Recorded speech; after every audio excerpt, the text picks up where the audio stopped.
guys. Happy Friday. Today we are going to finish up election week with just a brief presidential history. This just kind of gives us some fun facts about presidents, talks about the requirements, which I know a lot of you guys had questions about earlier this week. How can you be president? What are the requirements? So we'll talk about that today. And it just gives you some fun and interesting facts about presidents. I will also post something called the President's Song if you wanted to memorize the different presidents' names in order, okay? So let's get started. First, your requirements to be president. 1, you have to be 35 years old. You have to be a natural-born citizen of the United States, and you have had to live in the U.S. for at least 14 years, okay? So those are the 3 requirements. Up until now, we've only had male presidents, okay? But females can be presidents, all right? But you just have to be 35 years old, a natural-born citizen. So you were born in the U.S. And you have to live in the U.S. for at least 14 years prior to being the president, okay? All right, so responsibilities of the president. 1, their main job is to enforce and carry out the laws, okay? They also have veto power, where they can, if a law is becoming a law, they can veto it so it doesn't, okay?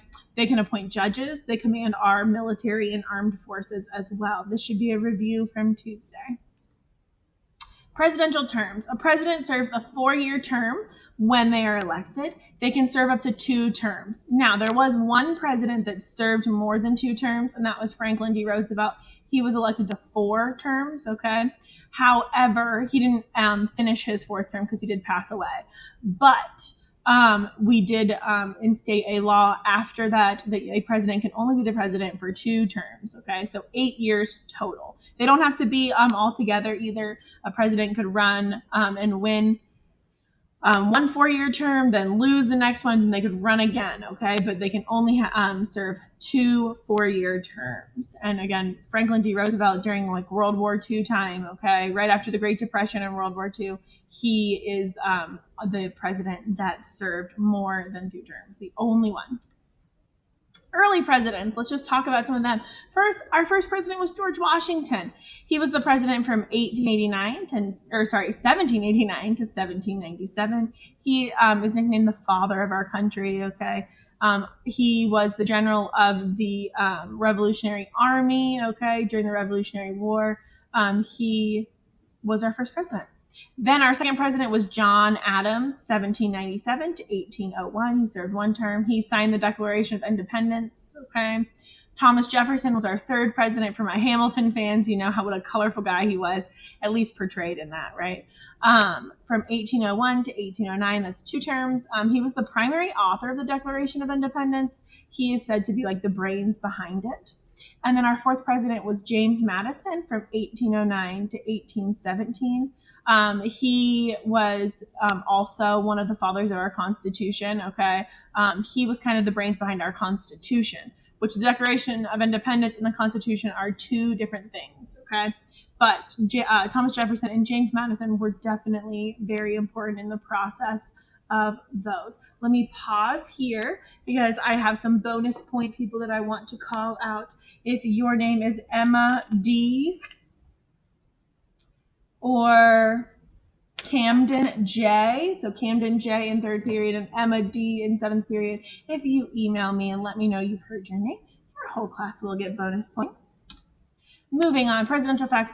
John Adams was the first president to actually live in the White House, okay? So George Washington, the father of our country, our first president did not live in the White House. A president gets paid $400,000 per year. When they leave office, they get paid $219,000 a year for the rest of their lives, okay? So it's a pretty big salary for the rest of their lives. Some other presidential facts. Virginia is the state where more U.S. presidents have come from than any other state, okay? They have had 8 presidents that were born in Virginia. Ohio is second. We've had 7, okay? So we've had a lot of presidents that were born in Ohio. John Adams and Thomas Jefferson died on the same exact day, July 4th, which is kind of ironic, right? Independence Day, 1826. This is also ironic because these 2 men were friends, but they were also political rivals, okay? They ran against each other. They were always disagreeing. Politically, they just did not get along. they were kind of rivals in that way. Then they died on the very same day, and it was July 4th. So many points of irony. That it was the 50th anniversary of the Declaration of Independence, and both of them signed it. So how crazy is that? They didn't like each other. They called each other names in the press a lot, okay? So how interesting is that? Checks and balances. Our Constitution is set up so that one branch or one person in our government cannot be too powerful. What the Founding Fathers wanted to do is they wanted to stop what happened with the King of England. They didn't want one person to have all the power.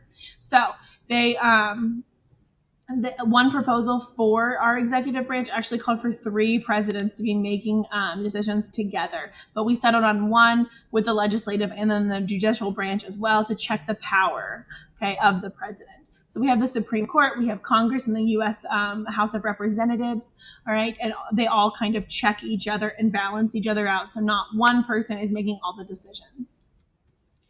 Some interesting presidential facts. George Washington is the only president to be unanimously elected, okay? So it wasn't the same type of election when George Washington was elected, but he was like the only choice, okay? People just knew that he should be president. Thomas Jefferson was actually an accomplished architect. How cool is that? James Madison was our shortest president at 5 feet 4 inches tall. And Abe Lincoln and Lyndon Johnson. Lyndon Johnson was JFK's vice president, and then he took over for him after his assassination. They were the tallest presidents at 6 feet 4 inches tall. I will post this president's song to help you learn all the presidents of the United States in order. And I think there's some like fun facts in there as well. Okay. All right, guys, go ahead and do your show it. I will also post the slideshow to help you as well. Have a wonderful day.